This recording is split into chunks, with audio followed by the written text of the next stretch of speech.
안녕하세요. 책방 차차 달콤 엘리입니다. 오늘 여러분과 함께 할 책은요. 어른의 무게라는 제목이고요. 이다북스에서 펴내고 장한희 작가의 작품입니다. 누구나 어른이 되지만 누구나 어른으로 사는 것은 아니다 라는 카피가 무척 공감되었습니다. 자신이 원하든 원하지 않든 누구나 나이를 먹고 어린 아이에서 어른이 되죠. 하지만 모든 어른이 다 어른으로 사는 것은 아니잖아요. 요즘 들어 그런 생각이 참 많이 듭니다. 어른이 되어서 꼰대짓을 해대는 사람은 참 많지만 자신의 말과 행동에 자신의 사회적 위치에 맞는 책임을 지는 사람은 그리 많지 않은 것 같습니다. 책임을 진다는 것, 그에 맞는 처신을 한다는 것, 그것이 작가가 말하는 무게겠죠. 실수도 하고 실패도 하는 인생이지만 그런 경험들이 우리를 어른으로 만들어주고 그런 세월이 차곡차곡 쌓여가는 게 인생일 겁니다. 하지만 우리가 지금 어깨에 짊어진 내 인생의 무게가, 어른의 무게가 가볍다라고 생각하는 사람은 아마 없겠죠. 내가 하고 싶은 걸 다 하며 살아가는 것도 쉽지 않은 일이겠지만 그보다 내가 하기 싫은 걸 해야 하는 것이 더 어렵게 느껴집니다. 어릴 때는 하고 싶은 것이 훨씬 더 많았는데 나이가 들면 들수록 하기 싫은 게 더 많아지더라고요. 그래서 다 내려놓고 싶을 때도 있고 다 버리고 리셋하고 싶다라는 마음이 들 때도 있습니다. 여러분은 어떠세요? 힘들지만 힘내. 힘들지만 이 또한 다 지나갈 거야.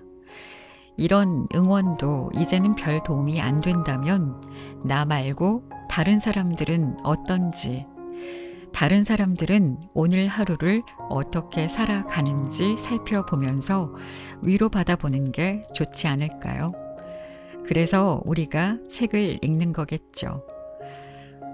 오늘 하루 여러분의 어깨를 무겁게 짓누른 짐들을 내려놓고 잠시 쉬어 가시기 바랍니다. 자, 오늘의 책 어른의 무게 지금부터 시작합니다.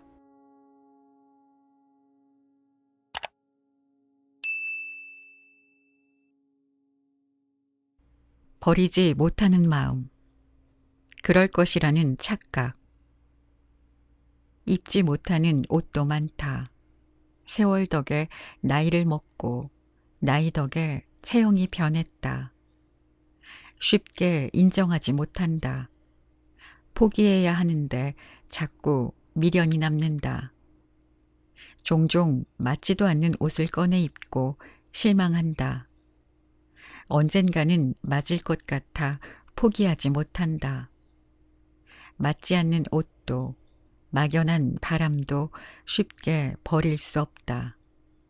작은 옷들은 벽장에 갇혀 나날이 낡고 있다. 인간관계도 다르지 않다. 친구가 많다. 만나지 않는 친구도 많다. 세월 덕에 나이를 먹고 나이 덕에 생각과 마음이 변했다. 쉽게 인정하지 못한다. 포기하면 되는데 미련이 남는다.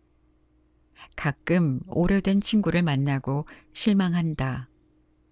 언젠가는 다시 좋은 관계가 될 것 같아 포기하지 못한다. 맞지 않는 사람도 막연한 바람도 쉽게 버릴 수 없다. 숫자로 남은 이들은 휴대전화기에 갇혀 나날이 멀어지고 있다. 가깝게 지내던 누군가와 맞지 않는다고 느낄 때가 있다. 하지만 인연을 끊지 못한다. 혹시나 하는 기대와 미련 때문이다. 헤어진 커플은 연애 초의 마음을 떠올릴 때 흔들린다. 그때 감정이 진심이었음을 부인할 수 없기에 미련이 남는다. 체형이 변하듯 마음도 변한다. 애써 부인하고 싶을 뿐 혹시나 하는 기대가 부르는 착각이다. 헤어졌다 만나기를 반복했던 연인이 있었다. 만남을 반복할수록 삐걱거렸다. 서로가 첫 감정, 첫 강렬함에서 헤어나지 못했다. 이미 그 느낌은 사라진 허상이었다. 마음이 그때와는 다른 형태로 바뀌었음을 서로 인정하지 않았을 뿐이다. 넌 내게 이 정도는 해야 돼 라는 보상 심리가 재회의 이유였을지도 모른다. 나는 그대로인데 너만 변했어 라는 어긋남을 확인한 순간이기도 했다. 내 몸이 한결같을 수 없듯 타인에게도 늘 한결같은 마음을 기대할 수 없다. 세월은 사람의 몸과 마음의 모양을 수시로 바꾼다. 시간의 흐름에 동참하지 않고 과거에 머물면 실망과 허탈함만 남는다. 오래 만난 연인에게, 오랜 동료에게, 오랜만에 만난 친구에게 낯선 기운을 느낄 때, 너 변했어 라는 생각이 아닌 나도 변했지 라는 현실을 떠올려야 한다. 맞지 않는 기분이 든다는 것은 이미 마음이 멀어졌기 때문이다. 그 사람만 변했을 리 없다. 이미 둘 사이의 마음은 교집합을 잃었을 확률이 높다. 몸에 맞는 옷을 입고 뒹구는 것이 편하듯 마음이 동하는 사람과 어울려야 진정한 나를 드러낼 수 있다. 맞지 않는 옷을 입고 사람을 대할 때 진심은 불편 뒤에 숨는다.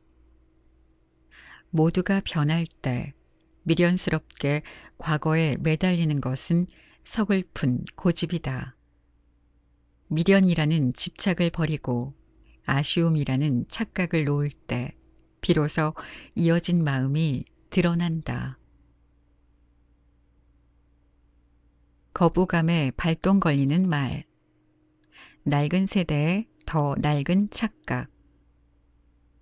2019년 9월 23일 영국 공영방송 BBC는 오늘의 단어로 꼰대를 선정했다. 이 내용을 우리나라 뉴스에서 다루면서 BBC 홈페이지에 한국인이 남긴 댓글을 소개했다. 라떼이스 홀스. 부모님을 비롯해 선배나 상사가 뱉으면 일단 거부감에 발동 걸리는 말이다. 아이디어가 기발하고 재미있어 적어 놓았다. 라떼는 말이야. 지금은 흔하디 흔한 말이다. 나도 모르게 나 입사했을 땐 이라고 말할 때가 있다. 겉으로는 티내지 않지만 속으로는 기겁한다. 누구나 듣기 싫어하는 말이다. 입사 초 팀원들이 돌아가면서 신문 스크랩을 담당했다. 선배는 똑같은 소리를 반복했다. 나 때는 새벽 첫차 타고 나와서 신문 다 오려서 풀로 붙여서 복사해서 스캔해서 손은 새카매지고 컴퓨터로 하는 건 일도 아닐 텐데 왜 제대로 못할까? 기술이 발달하면 업무 처리 방식도 변한다. 순리다. 우리 때는 타자기 순서를 온종일 기다렸어. 팀에 컴퓨터가 한 대밖에 없었어. 라는 신석기 시대 경험은 읊어봐야 거북한 소음이다. 10여 년 전과 지금이 다르듯 10년 뒤에는 천지개벽이 기다린다. 주 5일제, 주 52시간 근무제, 심지어 PC 오프제까지. 워라벨이라는 말을 누가 상상이나 했을까? 나 때는 주말도 없이 일했어. 토요일, 일요일, 공휴일 다 쉬는데 연차까지 쓰면 언제 일하냐? 임원이 외쳤다. 시대가 바뀌고 생활 방식과 가치관도 시시각각 변한다. 과거 지향적인 생각에 집착하면 낡고 낡은 전설의 꼰대가 될 뿐이다. 나 때는 아플 시간도 없었어 라는 상사의 말에 입원도 하지 못하고 폐렴과 싸운 경험이 있다. 일상뿐만 아니라 업무에서도 마찬가지다. 되지도 않는 과거 소환으로 일을 시작하기도 전에 의지를 꺾는 사람도 많다. 선배가 겪은 세월에는 경험과 노하우가 있다. 부정하지 않는다. 하지만 선배는 후배 머릿속에 톡톡 튀는 아이디어가 자란다는 사실을 알아야 한다. 세대 차이, 나이 차이, 문화 차이를 극복하기 위해서는 서로의 다름을 인정하고 이해하고 배워야 한다. 유연한 사고를 의미하는 인지적 유연성이라는 용어가 있다.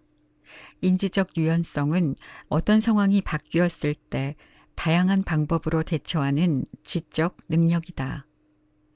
이는 빠른 상황 판단력을 의미하기도 한다.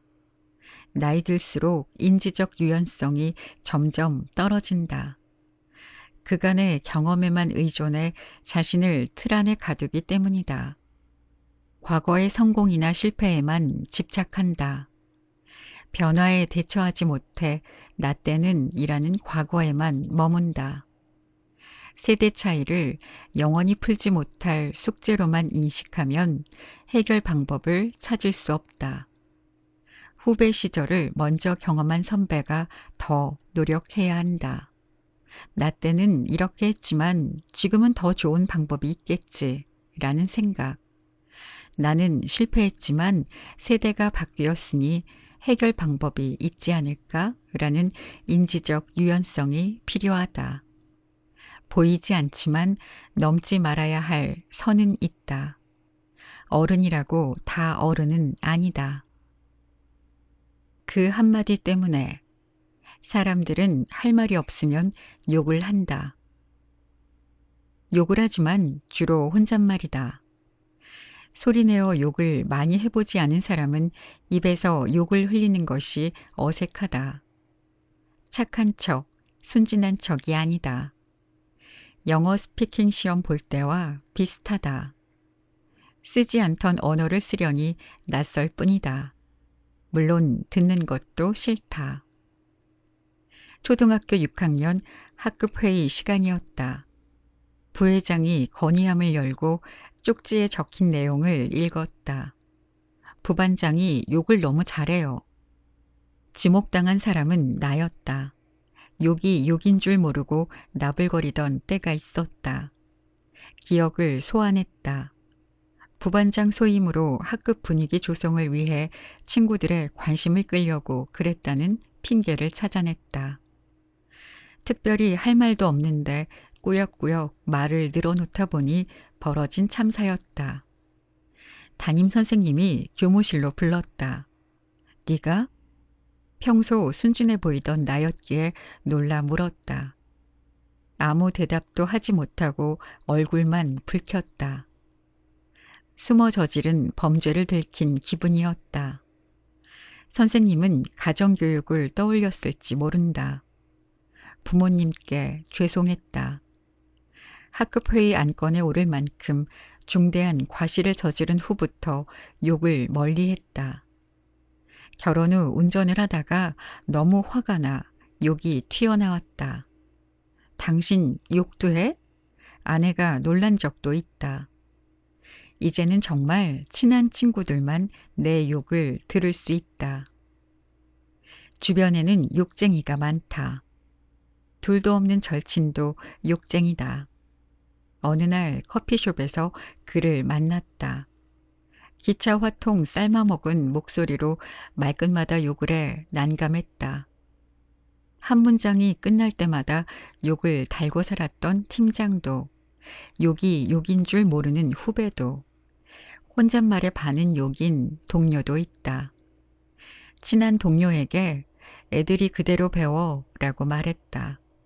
동료는 그러네 라고 멈칫했지만 5초 후에 다시 돌아왔다. 나는 예민하다. 주변에서 욕이 들려오면 상당한 스트레스를 받는다. 술집에서, 길에서 들려오는 욕은 상관없다. 내가 관여할 범위 바뀌다. 사무실 같은 공적 공간에서 들리는 잡음은 다르다. 신입사원 시절 거래처와 설전을 벌이던 선배가 수화기를 집어던지며 호기롭게 외쳤다. 저 미친년. 주변 사람들의 표정이 일그러졌다. 이 사건은 10년이 훌쩍 지난 지금도 구설에 오른다. 선배는 온화한 중년이 되었다. 하지만 마주할 때마다 그 일이 떠오르는 것은 어쩔 수 없다. 선배는 그때 상대에게 대꾸할 마땅한 말이 없었다. 습관이야. 나 원래 그래. 그래서 어쩌라고 하며 싱겁게 웃어넘길 일이 아니다. 누군가의 사소한 욕설이 주변을 오염시킨다. 회사에는 그리고 세상에는 수십 수백 개의 귀가 있다. 자신도 모르는 사이에 이미지가 떨어지고 있을지도 모른다. 마땅히 할 말이 없으면 이를 물고 입술을 슬쩍 붙이면 그만이다. 가뜩이나 삭막하고 지저분한 세상이다. 불필요한 지뢰로 주변을 더 더럽힐 필요 있을까? 그래서 작가 볼테르의 명언에 박수를 보낸다. 사람들은 할 말이 없으면 욕을 한다. 선을 넘었습니다. 본질을 잊은 사람에게. 지방에서 서울행 KTX를 탔다. 이어폰으로 음악을 들으며 출발한 지 2, 3분 지났을까? 음악 감상을 방해하는 불편한 소음이 귓속으로 들이닥쳤다. 승객들은 일제히 뒤로 향했다. 이어폰을 뺐다. 두 남자가 다투고 있었다. 원칙상 열차를 멈출 수가 없습니다. 해당 역에 연락하세요. 그러니까 연락을 하라고 빨리. 5살짜리 애가 타지 못했다고. 역으로 연락하시라고요. 무전치면 금방 연락할 수 있는 거 아니야? 왜 반말하고 소리를 지르세요? 너도 소리 질렀잖아. 애가 못 탔다니까. 역으로 연락하세요. 아이의 엄마도 소리치며 가세했다. 열차 직원과 부모의 속 터지는 되돌이표 대화였다. 홀로 남은 아이는 뒷전이었고 목청 데시벨 경쟁만 한창이었다.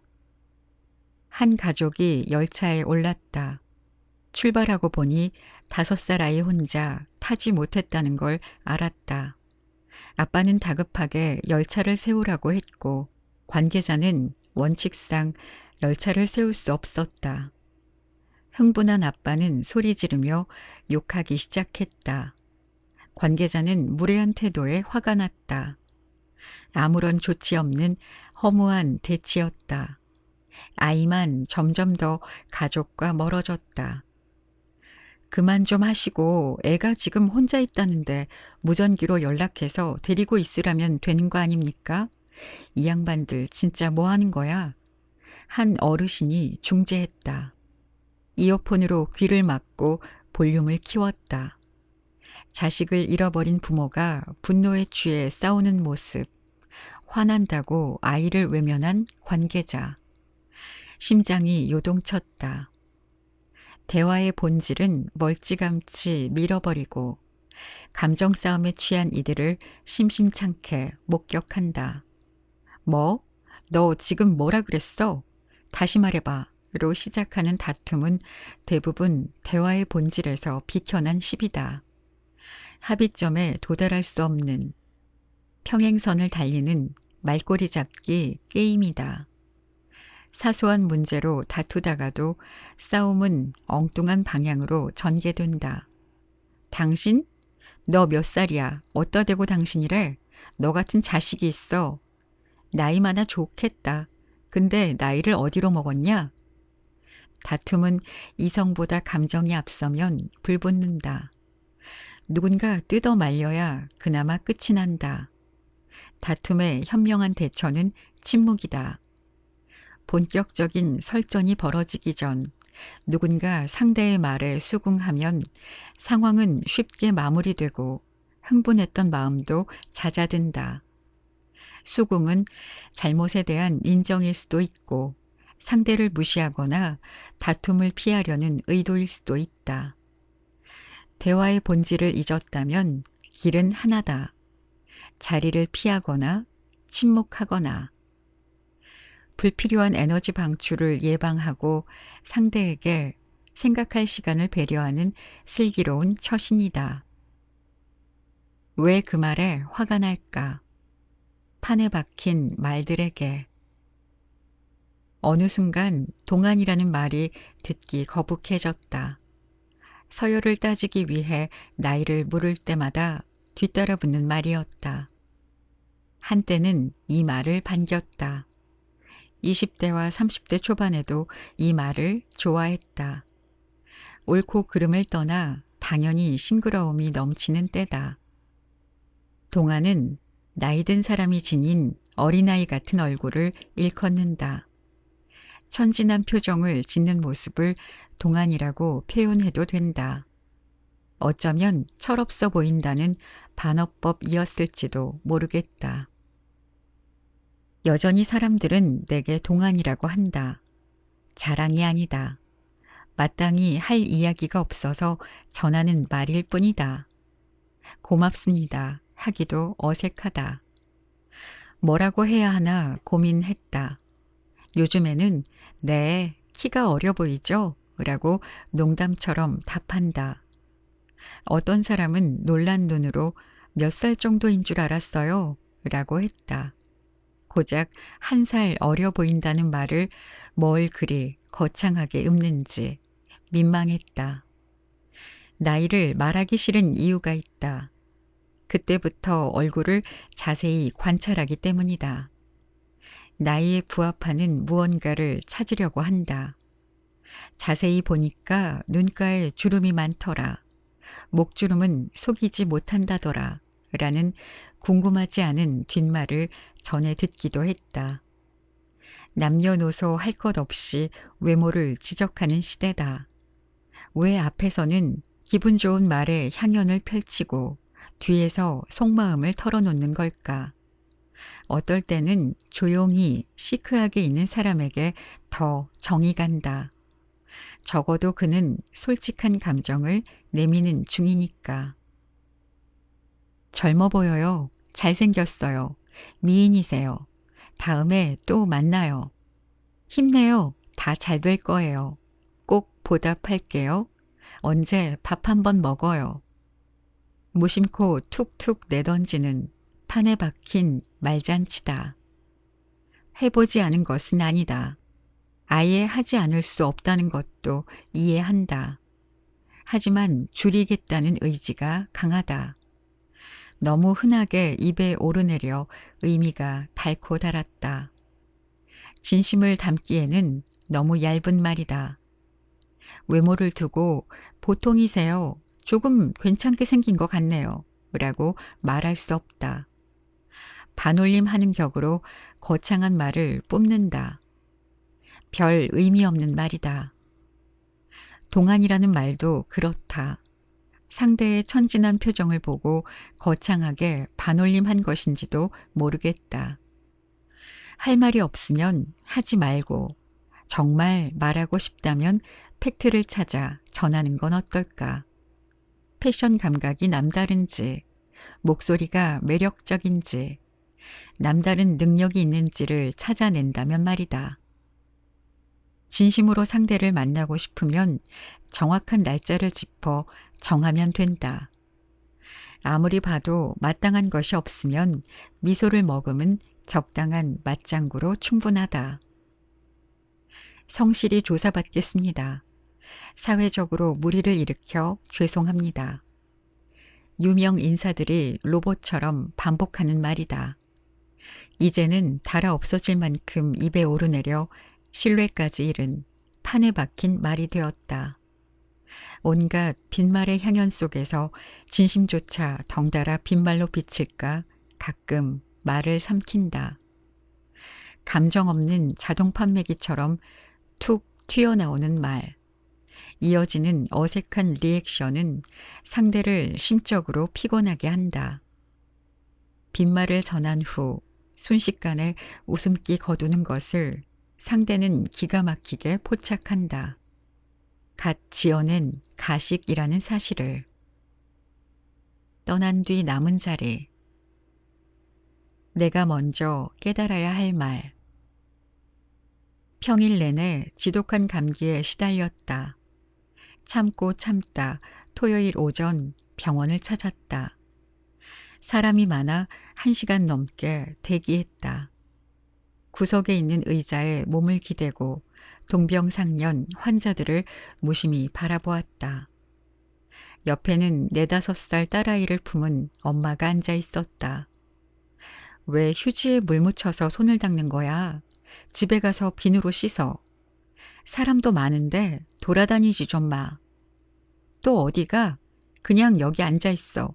왜 그래 진짜? 잔소리가 아닌 구박이었다. 짜증을 잔뜩 품은 호통은 아이를 품은 그녀가 자신의 아버지에게 하는 말이었다. 60대 중반으로 보이는 어르신은 연신 딸의 눈치를 살폈다. 엄마, 우리 거도 계산해 줄 거지? 조금 전까지 짜증 부리던 모습과 달리 애교 섞인 표정과 말투였다. 병원비가 10,000원도 안 하네 라는 어르신의 말씀에는 누구도 대꾸하지 않았다. 아무도 그를 챙기지 않고 병원을 빠져나갔다. 서둘러 가족의 뒤를 따라 나섰다. 짧은 순간이었다. 딸의 짜증스러운 말투, 쉬지 않고 내미는 뾰족한 감정은 한순간에 만들어지지 않았을 것이다. 수십 년 함께한 가족의 내막을 알 수는 없지만 한때 가족을 책임지던 아버지이자 가장이었을 텐데 그의 모든 행동이 마음에 들지 않는 딸 앞에서 가장의 모습은 초라하기 그지없었다. 무거운 마음으로 치료받고 집으로 향하는 길. 병원에서 본 가족의 뒷모습이 보였다. 그는 한 발 뒤에서 홀로 걷고 있었다. 세상에서 가장 든든한 울타리는 가족이다. 그런데 너무 가까워 수시로 소중함을 망각한다. 어머니에게 짜증을 내고 아버지를 무시하고 형제 자매끼리 마주치기만 하면 으르렁거린다. 결혼하고 아이를 키우면서 어머니 아버지에게 짜증을 내고 화냈던 순간, 누나랑 싸웠던 순간이 불쑥불쑥 떠올라 미안할 때가 많다. 28살의 여름, 방에서 담배 피운다며 잔소리하는 아버지를 피해 방문을 잠그고 자는 척했다. 딸깍딸깍 문을 열려던 아버지는 그대로 출근했다. 아버지의 살아생전 마지막 기척이었다.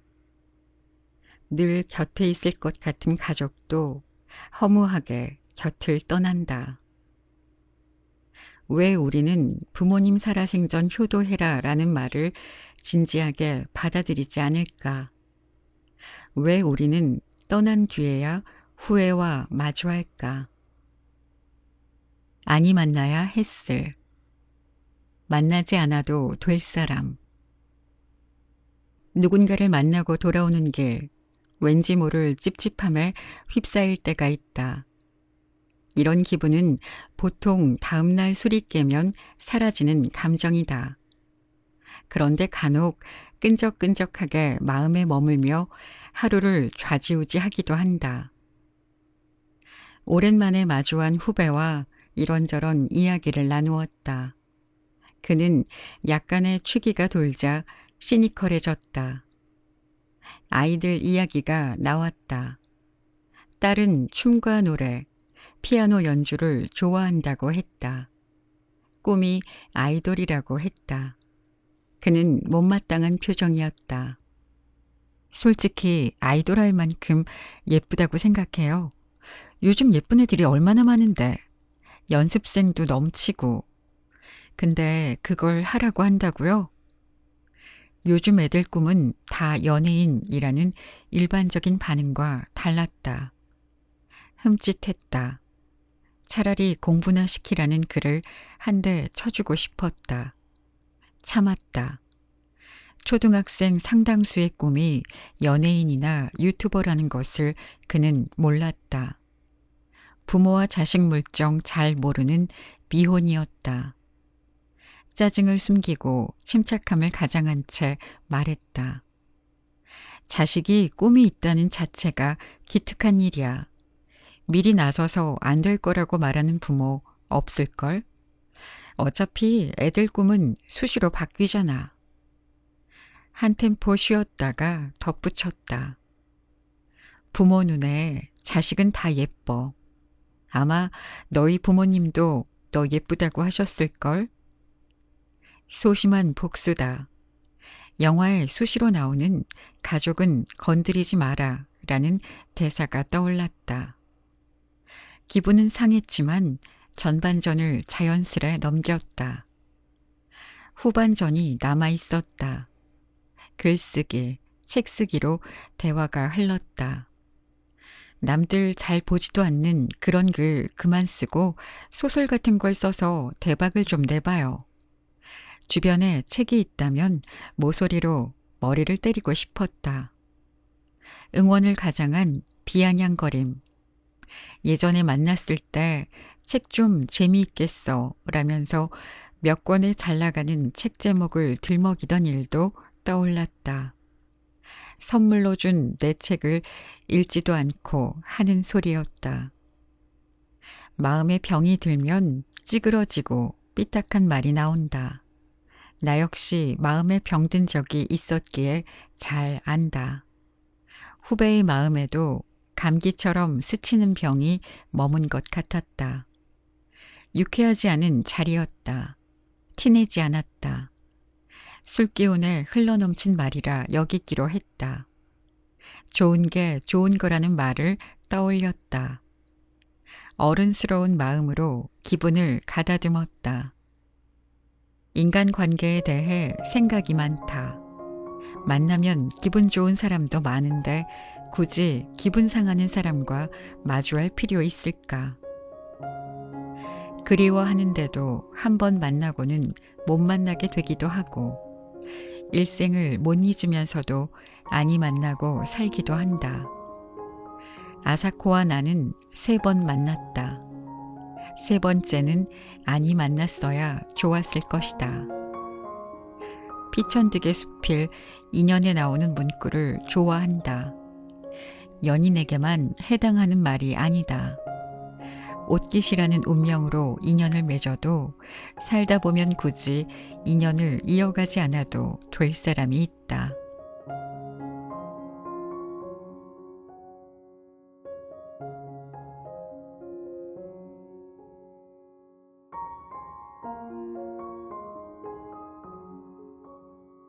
나이 들면서 나도 내 주위 사람들도 점점 말이 많아지는 걸 느낍니다. 그런데요, 이 말이라는 게 과하면 부족함만 못한 것 같아요. 영혼 없이 상대에게 선심 쓰듯 내뱉는 말도 그렇고요. 책에서도 이야기했듯이 부모님께가 더 그렇습니다. 어느 순간부터 잔소리를 듣던 내가 부모님께 잔소리를 하기 시작하더라고요. 더 좋은 이야기, 더 사랑스러운 말들이 많을 텐데 왜 자꾸 이렇게 잔소리를 하게 되는지 모르겠습니다. 물론 기본적으로 아끼는 마음에서 걱정되는 마음으로 하는 말이지만 시간이 지나고 나면 왠지 후회할 것 같다라는 생각이 듭니다.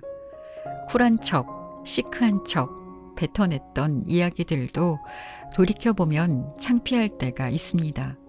그냥 솔직하게 내가 느끼는 그대로 표현하고 말할 걸 후회될 때도 있고요. 그렇지 않아도 힘들고 머리 아픈 세상인데 나까지 누군가에게 상처 주고 아픔을 주는 걸 보탤 필요가 있을까요? 살면서 저는 잘 모르는 누군가와 크게 목청 높여 싸운 적이 별로 없는데 종종 그런 광경을 구경했던 적은 있었습니다. 그럴 때면 반드시 등장하는 말이 있죠. 너 몇 살이야? 그런 말이 나오면 저는 웃음이 먼저 났습니다.